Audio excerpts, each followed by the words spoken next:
Chile, Estados Unidos, Alemania o Australia son algunos de los países que este 2018 se vieron sacudidos por destapes de pederastia en la Iglesia Católica. La crisis en nuestro vecino país del sur coincidió con la visita del Papa Francisco, quien en un primer momento respaldó al cura acusado de abusos sexuales. Luego demandó una investigación y tuvo que pedir perdón a las víctimas.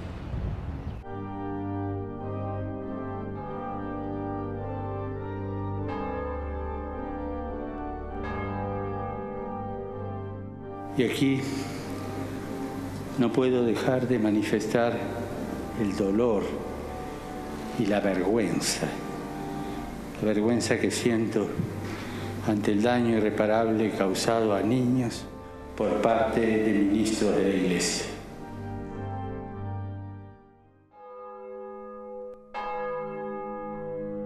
El 16 de enero de 2018, un acongojado Papa Francisco manifestaba dolor y vergüenza tras los abusos sexuales cometidos por religiosos contra niños y adolescentes. El pontífice dio estas palabras en su primera visita oficial a Chile, una nación con cada vez menos católicos, sacudida por escándalos de pederastia en el seno de la Iglesia. El Papa pudo notar un clima tenso durante su estancia en el país sureño. En su primer día completo de actividades, 3 iglesias fueron incendiadas. En las calles hubo amor para él, pero también marchas en su contra.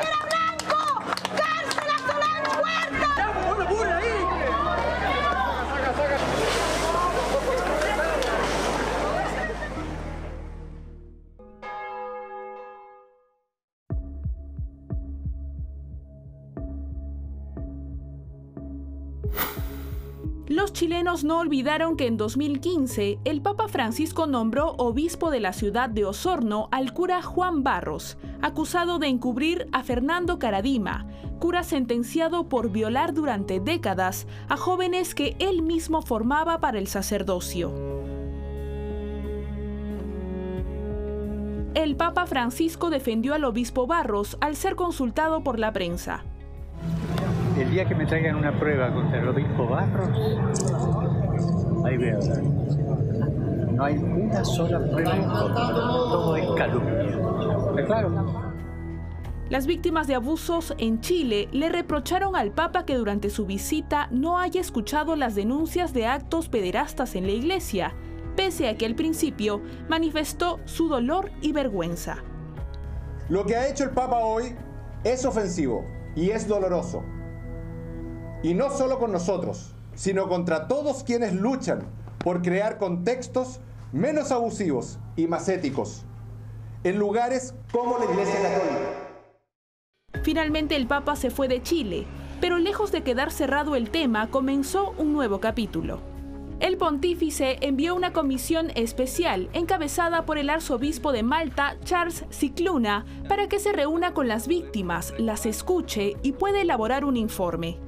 Gracias a esta investigación, el Papa Francisco reconoció el error que cometió al haber dudado de los denunciantes, pidió perdón y solicitó reuniones en el Vaticano con ellos. Además, pidió un encuentro con todos los obispos chilenos, y estos, ante la crisis generalizada por estos escándalos de abuso, encubrimiento e indiferencia, pusieron sus cargos a disposición del pontífice. Agradecemos al Papa Francisco por su escucha de padre y su corrección fraterna. Pero especialmente queremos pedir perdón por el dolor causado a las víctimas, al Papa, al pueblo de Dios y al país, por nuestros graves errores y omisiones. Hasta fines de 2018, el Papa aceptó la renuncia de 7 obispos chilenos, entre ellos el de Osorno, Juan Barros. La justicia eclesiástica vino de la mano con la justicia civil y hubo allanamientos a los principales arzobispados en cuestión.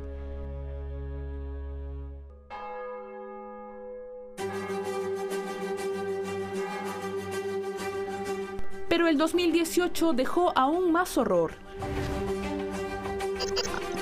En Estados Unidos, el Papa Francisco ordenó que el cardenal y arzobispo emérito de Washington, Theodore McCarrick, de 88 años, permaneciera recluido y apartado de sus funciones tras graves acusaciones de abusos sexuales desde hace 50 años.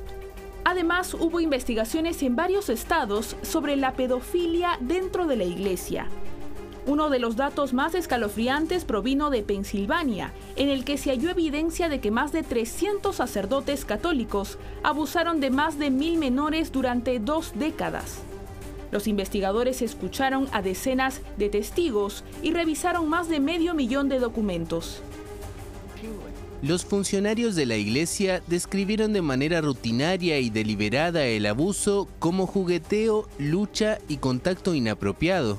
No era ninguna de esas cosas.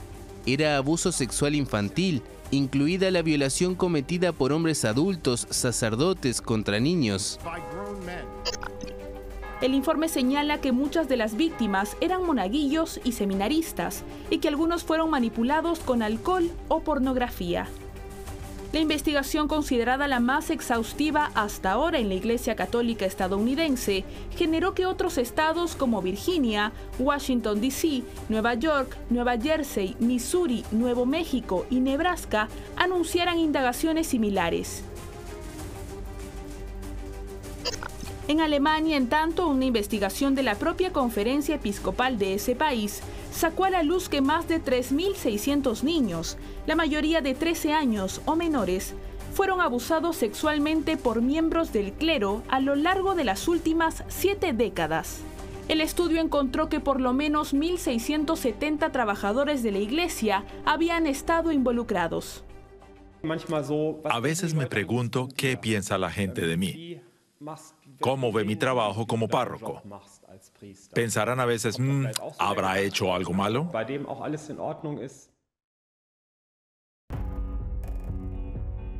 Mientras que en Australia, la justicia anuló la condena a 1 año de cárcel a un antiguo obispo llamado Philip Wilson, de 68 años, acusado de haber encubierto a un sacerdote pederasta en los años 70. Ante la crisis de la Iglesia Católica, el Papa Francisco ha convocado desde el 21 hasta el 24 de febrero de 2019 a todos los obispos del mundo para una cumbre sin precedentes en Roma, que estará centrada precisamente en la protección de menores.